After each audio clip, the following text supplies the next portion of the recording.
ഇന്ന് തന്നെ ഡൗൺലോഡ് ചെയ്യൂ. കാണൂ നിങ്ങളുടെ ഫേവറേറ്റ് ഷോസ്. മാഡത്തിന്റെ അസുഖം മാറിയോ? എനിക്ക് അസുഖമൊന്നുമില്ലെന്ന് ഞാൻ പറഞ്ഞല്ലേ. സംശയം തീർക്കാൻ അമൃതയോടും ചോദിച്ചല്ലേ, പിന്നെന്താ ഇപ്പൊ ഇങ്ങനെ ചോദിക്കുന്നത്? ചോദിച്ചു. രണ്ടുപേരും അസുഖമൊന്നുമില്ലെന്ന് പറഞ്ഞതേ ഉള്ളൂ. പക്ഷെ അസുഖമായിരുന്നു എന്ന് എനിക്കറിയാം.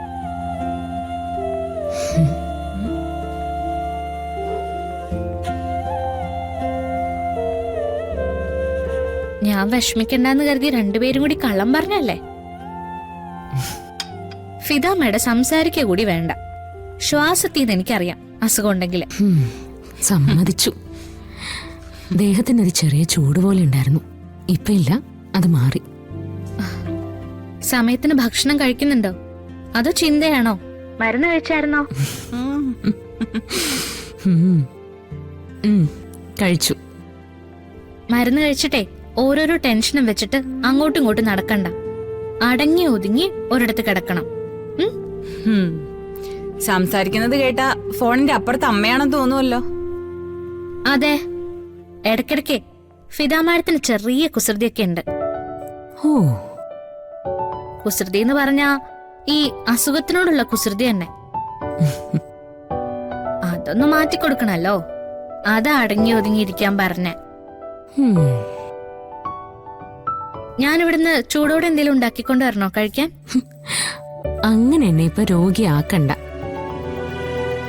പിന്നെ അങ്ങനെ എന്തെങ്കിലും ഉണ്ടാക്കി തരാനാണെങ്കിൽ ഇവിടെ വന്ന് ഇവിടുത്തെ അടുക്കളയിൽ ഉണ്ടാക്കി തന്നാ മതി. അതെ, സമയം നോക്കി ഞാൻ വരാം. എന്തായി മോളെ കണിമംഗലത്തെ കാര്യങ്ങളൊക്കെ? കണിമംഗലത്ത് ഇങ്ങനെ എലിയും പൂച്ചയും തമ്മിലുള്ള കളി നടന്നുകൊണ്ടിരിക്കല്ലേ, അതിപ്പോ ശീലമായി. ഇന്നും നടക്കുന്ന പോലെ ഇന്നും നടക്കുന്നുണ്ട്. ഈ ശല്യക്കാരെ എലികൾ താമസിയാതെ ഇല്ലം കടക്കുവോ മോളെ?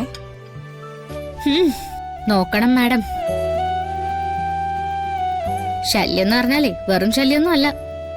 ഒന്നും പറ്റിയില്ലെങ്കിലേ ഞാനും വരണും മുത്തശ്ശിയും കൂടി ഒന്ന് പുകയ്ക്കും.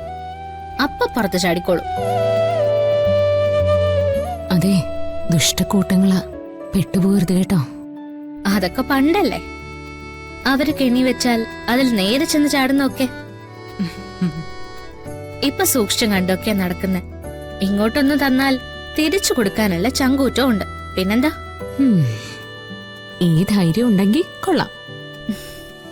ശരിക്കും ധൈര്യം തന്നെയാ മാഡം. മനസ്സിൽ ഉറച്ചൊരു തീരുമാനം എടുത്തതിന്റെ ധൈര്യം. വരുണിന്റെ ഭർത്താവാ. വരുണിനെ ഞാൻ ആർക്കും വിട്ടുകൊടുക്കില്ല. അതാ എന്റെ ഉറപ്പ്. ഞാൻ ഫോൺ വെച്ചോട്ടെ മാഡം, കുറച്ച് കഴിഞ്ഞിട്ട് വിളിക്കാം. ശരി മോളെ.